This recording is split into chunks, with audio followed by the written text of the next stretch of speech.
A last day switch sees Peterborough overtake Derby to confirm the League One playoff semi-finalists. Here's my take on how we got here and what happens next. That is the regular season in League One complete, and our playoff matchups will be Sheffield Wednesday versus Peterborough and Barnsley versus Bolton. It was already set in stone before today that Wednesday would be third and Barnsley fourth. Bolton won 3-2 at Bristol Rovers to hold on to fifth place, and so will face Barnsley in the fourth versus fifth semi. The drama, though, was all about sixth place, and Derby's 1-0 defeat at Sheffield Wednesday plus a vital 2-0 win for Peterborough at Barnsley means that Posh snuck into sixth place just before half-time on the final day, the second that Michael Smith's penalty hit the back of the net at Hillsborough. You know me, I'm not here to talk about refereeing calls, but I have to say that the decision to red card Curtis Davis of Derby did look a harsh one. If it was a foul, then penalty, fine, but given the proximity of the keeper to the shooter and a defender behind the keeper, I'm not sure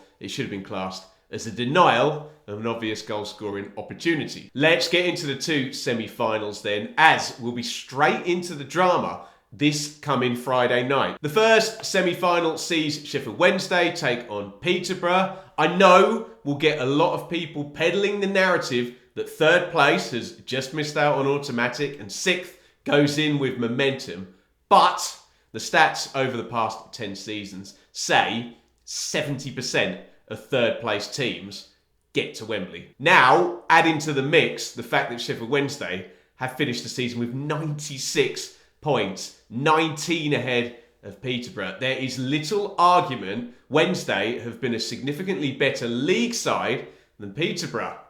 Can they be a better knockout side though? Wednesday play away first, and it feels like that's the big opportunity for the Posh. And they did win that game there way back in August. That does feel a long, long time ago though. If I visualise Peterborough winning, you'd imagine those good attackers, Poku, Taylor, Mason Clark, and of course, Clark Harris, getting in amongst the Owls in that first leg and forcing Wednesday to be chasing at Hillsborough in the second leg. Were I to visualise Sheffield Wednesday getting through, then that probably means clean sheet in the first leg and then finishing the deal with home advantage in the second. The Owls will likely have Windass and Patterson available. They were big misses in that bad run that ultimately cost Sheffield Wednesday automatic promotion. I guess the big question here is, can Wednesday deal with the pressure, as it all seems to be on them? Last season, they lost in the semis right in the last seconds to Sunderland, at Hillsborough in fact. And despite improving this season, they just weren't quite good enough for automatic promotion. The club is a relative giant at this level, and with that comes a weight of expectation that will need really managing well through the tension of the playoffs. Over a single leg, maybe I'd be more worried, but I do think over two legs, Sheffield Wednesday will have enough to reach the final. In the other semi, it's Barnsley versus Bolton in what should be a brilliant clash of styles, pitting Mike Duff's ultra-high press against Ian Everett's ball retention. Again, it goes with the higher-ranked team over the past 10 seasons. Bit closer here, couldn't be closer in fact though, 60-40 in favour of the teams finishing in fourth. What I have learned during my research though is the biggest predictor of success in the fourth versus fifth semi is home advantage. And that frankly is probably my simplistic assessment here. There's not a massive amount between these two sides other than Barnsley being absolutely fearsome at Oakwell this season. The Oakwell game will be second, and I believe I'm right in saying it's actually going to be a Saturday 3 p.m, which I'd actually be quite pleased about if I were a Bolton fan. Wouldn't want to go there chasing under the lights. It really feels like Bolton will need to take a lead into the second leg to get to Wembley here. I know Wanderers fans will point to a comfortable 3-0 win at Oakwell in the league, but we can't ignore the huge mitigating factor in that one.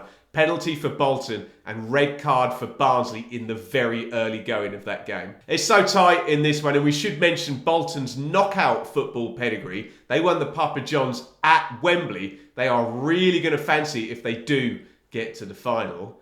But I'm going to back Barnsley here. I just feel their Oakwell record will see them through. I wouldn't be surprised if we went all the way through to extra time, but I just think that second leg being at Barnsley puts the home side a little bit ahead, in my opinion. So that's our playoff 4, and I've gone for an all-Yorkshire final, Sheffield Wednesday versus Barnsley. What do you think? If you think differently to me, that's cool. Let me know your final matchup in the comments and why. Remember, please, head over heart, and please don't put your cause ahead of the logic. My normal bugbear here, I do not want to hear about the playoffs being a lottery. They are absolutely not. Yes, it's tense. Head-to-head knockout football, yes, it's brutal, and yes, there are surprises, but surely we can get more stuck into the analysis than concluding the outcome is just random. Just above the playoffs, it is giant congratulations to Plymouth, who sealed the title